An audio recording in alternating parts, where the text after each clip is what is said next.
4জন member, আমি আছি convener, আর 3জন সদস্য মিলে এই আমাদের অরূপ বিশ্বাস, ফিরাদ হাকিম এবং সন্দীপ চৌধুরী। এর আগে অনেকে মৌখিকভাবে আমরা বলেছি যে বিধানসভায় নির্বাচিত করে মানুষ, বিধানসভায় এলাকার সমস্যার কথা বলা বা রাজনৈতিক সমস্যার কথা বলা, অর্থনৈতিক বিষয় নিয়ে আলোচনা অংশগ্রহণ করা, এই জন্যই তারা আসেন এখানে, অবস্থা নিতে পারে। কিন্তু আমরা শৃঙ্খলা রক্ষা কমিটিতে এটা আনবো।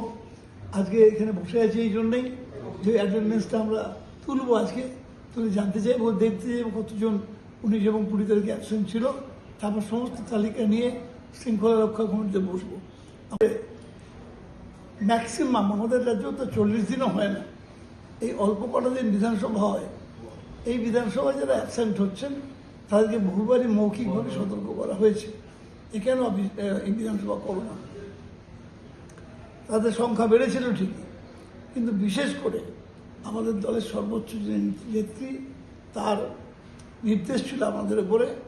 অ্যাকর্ডিংলি আমি চিফ হুইপকে বলি যে হুইপ জারি করার জন্য।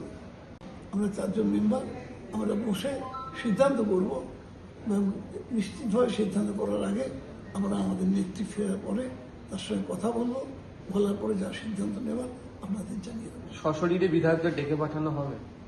সশরীরে ডেকে পাঠানোর একটা চেষ্টা করবো আমরা, যে যারা যারা আসেনি তাদেরকে ডেকে এনে কথা বলা। বাংলা খবর, আপনার রাজনীতি, আপনার আওয়াজ।